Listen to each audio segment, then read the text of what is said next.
ये बड़ी खबर आपको बता दें, बांग्लादेश में लगातार दूसरे दिन भी एंटी इंडिया प्रोटेस्ट हो रहा है। आज राजशाही इलाके में भारतीय दूतावास के बाहर प्रदर्शन हुआ है। 17 दिसंबर को गुलशन में कट्टरपंथियों ने प्रदर्शन किया था और आज राजशाही में असिस्टेंट हाई कमीशन की तरफ प्रदर्शनकारी बढ़ रहे हैं, जिसके चलते वीजा सेंटर भी बंद कर दिया गया है। आपको बता दें कि लगातार भारत विरोधी माहौल बनाने की कोशिश की जा रही है और लगातार दूसरे दिन एंटी इंडिया प्रदर्शन जारी है। गुलशन में विरोध प्रदर्शन बंद हुआ तो राजशाही में शुरू हो गया। बांग्लादेश में आज भी कल जैसा ही माहौल नजर आया। जो लोग गुलशन में भारतीय दूतावास के बाहर कल प्रदर्शन कर रहे थे, आज वही लोग राजशाही में प्रदर्शन करने के लिए पहुंचे हैं।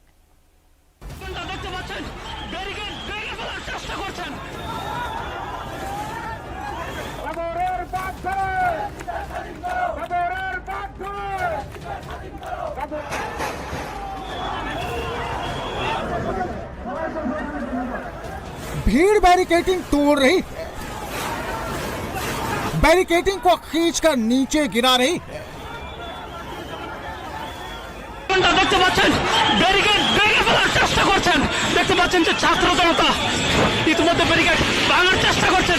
আপনাদেরকে যেমনটা দেখানোর চেষ্টা করছি। कट्टरपंथियों की भीड़ आगे जाने पर अड़ी हुई है। बैरिकेडिंग को तोड़कर बिल्डिंग में घुसने पर आमादा है और कुछ देर में कट्टरपंथी उपद्रवियों की भीड़ बैरिकेडिंग को तोड़ देती है।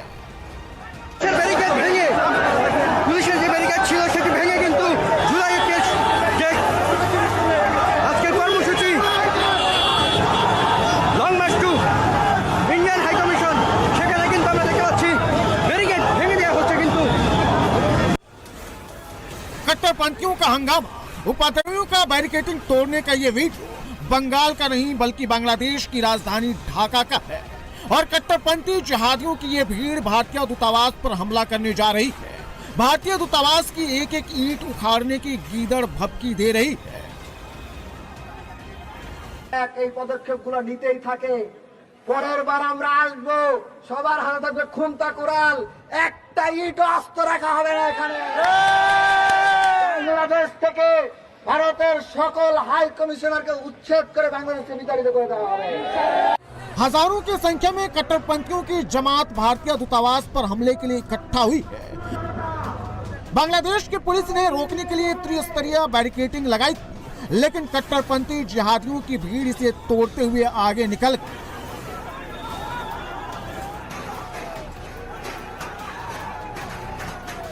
भारतीय दूतावास के अंदर घुसने और हमले की कोशिश का ये सबसे लेटेस्ट वीडियो है। 17 दिसंबर को जुलाई आइकिया के समर्थक भारतीय दूतावास के बाहर पहुंच गए। एक के बाद एक बैरिकेडिंग तोड़कर भारतीय दूतावास के एकदम करीब आ गए। पुलिस कट्टरपंथियों को जहां रोक रखी है, यहां से भारतीय दूतावास महज 50 मीटर की दूरी पर है। भारतीय हाई कमीशन के ऊपर अटैक करके बांग्लादेश की कट्टरपंथी जमात भारत को डराने की कोशिश कर रही है। भारत के पूर्वी राज्य सेवन सिस्टर्स को अलग देश बनाने और बांग्लादेश में मिलाने की धमकी दे रहे हैं।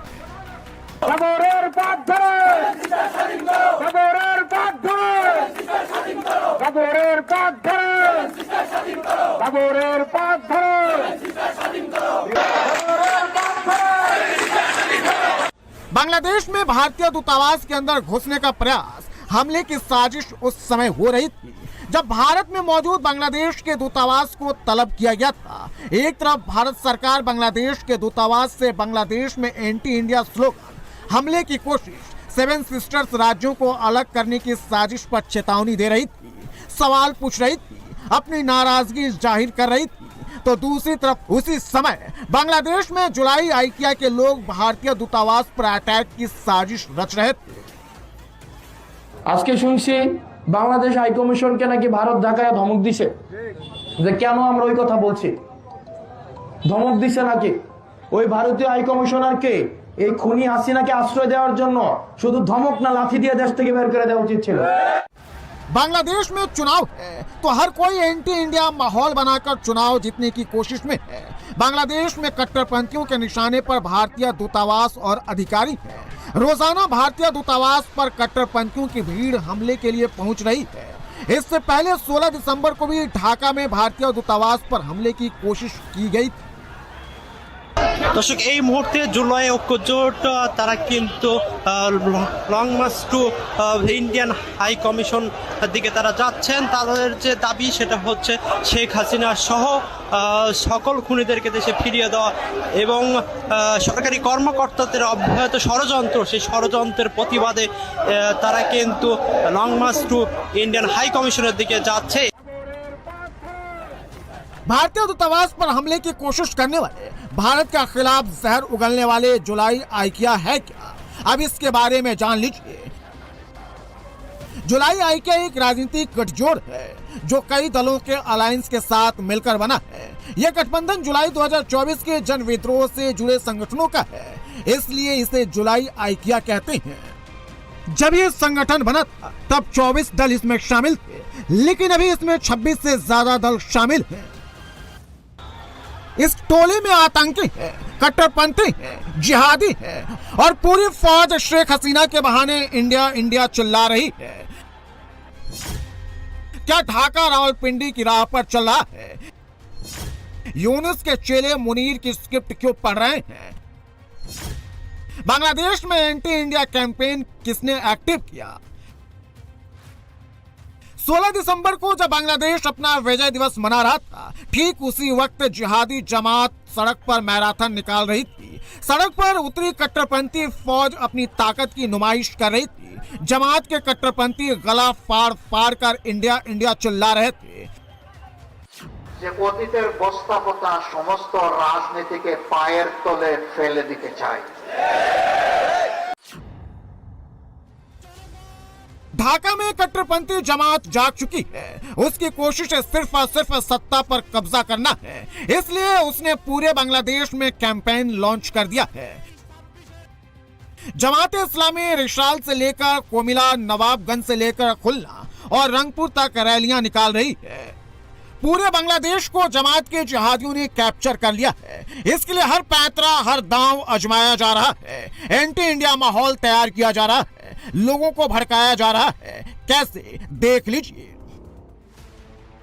12 दिसंबर को शेख हसीना के कट्टर विरोधी उस्मान हादी को सरेआम गोली मार दी गई। यह उसी का सीसीटीवी फुटेज है। शुक्रवार की दोपहर 2:25 पर उस्मान हादी को गोली मारी गई। उसके ठीक कुछ घंटे पहले उस्मान हादी ने बांग्लादेश का गलत नक्शा सोशल मीडिया पर पोस्ट किया था। भारत के 7 सिस्टर्स को बांग्लादेश का हिस्सा बताया था। उस्मान हादी को गोली मारे जाने के बाद कट्टरपंथी जमात और यूनुस के चहेते नाहिद इस्लाम की पार्टी एक्टिव हो गई। भारत के खिलाफ लोगों को भड़काने लगी। जमात, एनसीपी, एबी ने मिलकर सर्वदलीय बैठक बुलाई और उसमें भारत के खिलाफ खूब जहर उगला गया। इसकी शुरुआत नाहिद इस्लाम की पार्टी एनसीपी ने की, जो शेख हसीना की सबसे बड़ी दुश्मन है। और नाहिद की पार्टी के नेता ने वही कहा जो उस्मान हादी ने पोस्ट किया।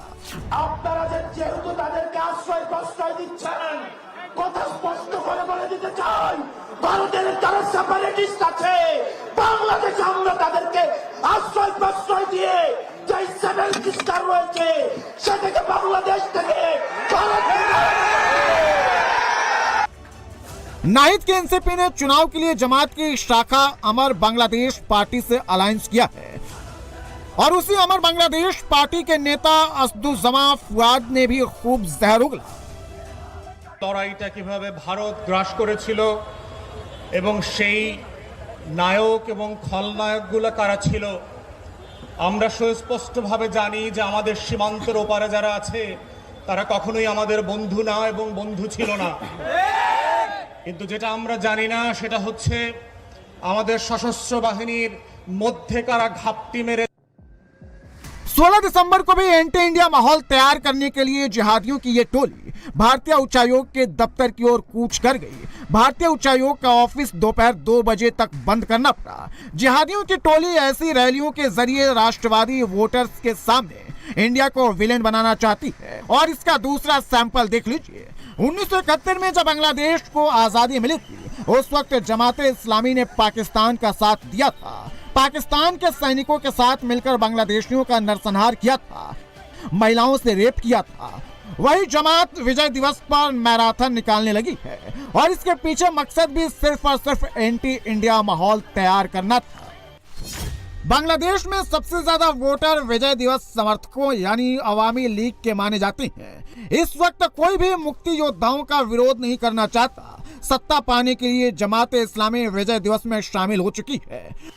विजय दिवस पर जमात का अमीर शफीकुर जो खुलेआम नहीं कह सका, वो कमी उसके महासचिव मियां गुलाम ने पूरी कर दी। ढाका को आजादी दिलाने वाले इंडिया को ही विलेन बताने लगा। দুঃখজনক হলো দিল্লির আধিপত্যবাদী ষড়যন্ত্রের কারণে এই স্বাধীনতা যে বাঙালির স্বাধীনতা নয়, এই স্বাধীনতা যে আমাদেরকে তারা দেয় নাই তার প্রমাণ সেই দিন প্রথম দিনে বিজয়ের দিনে দিয়েছে। সেটা হলো জেনারেল নিয়াজির আত্মসমর্পণ করার কথা ছিল, মুক্তিযুদ্ধের সর্বাধিনায়ক এমএজি উসমানীর কাছেই আত্মসমর্পণ করা ছিল, কিন্তু আত্মসমর্পণ অনুষ্ঠানে মুক্তিযুদ্ধের সর্বাধিনায়ক জেনারেল উসমানী কেন অনুপস্থিত ছিল? সেখানে জগজিৎ সিং অরোরার কাছে নিয়াজিকে আত্মসমর্পণ করতে হয়েছিল। তার অর্থ পাকিস্তানি সৈন্যরা ভারতের কাছে আত্মসমর্পণ করেছে, মুক্তিযোদ্ধাদের কাছে নয়। আমি মনে করি ওই আত্মসমর্পণ অনুষ্ঠানে মুক্তিযুদ্ধের সর্বাধিনায়ককে অনুপস্থিত রেখে বীর মুক্তিযোদ্ধাদেরকে অপমান করা হয়েছে। कट्टरपंथी जमात पूरे बांग्लादेश पर हावी हो चुकी है। 1971 के हीरोज को विलेन बनाया जा रहा है। बांग्लादेश की विजय को पाकिस्तान के सरेंडर को अलग एंगल में फिट किया जा रहा है और ये हर दिन हो रहा है। দলীয় দৃষ্টিভঙ্গি থেকে নয়, বাংলাদেশের জনগণের দৃষ্টিভঙ্গি থেকেই ৭১-এর মুক্তিযুদ্ধকে আমাদের দেখতে হবে। ৭১-এর মুক্তিযুদ্ধের মধ্য দিয়ে যে নতুন বাংলাদেশ আমরা করতে চেয়েছিলাম, দুর্ভাগ্যের বিষয় হলো অর্ধ শতাব্দী পরেও আমরা সেই বাংলাদেশ এখনো বিনির্মাণ করতে পারিনি।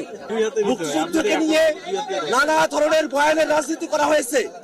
মুক্তিযুদ্ধ যে এই দেশের সাধারণ মানুষের যুদ্ধ ছিল, একটা গণযুদ্ধ ছিল, সেইটাকে একটা দলীয় যুদ্ধ হিসেবে বাংলাদেশের মানুষের কাছে কুক্ষিগত করে রাখবার একটা ইতিহাস তৈরি করা হয়েছিল। जिस समय बांग्लादेश में भारत के खिलाफ भारतीय दूतावास पर हमले की कोशिश की जा रही थी, उस समय ढाका में मौजूद पाकिस्तान हाई कमीशन में आईएसआई के 3 अधिकारी मौजूद थे। सवाल ये कि क्या बांग्लादेश को मोहरा बनाकर पाकिस्तान भारत के खिलाफ कोई बड़ी साजिश रच रहा है?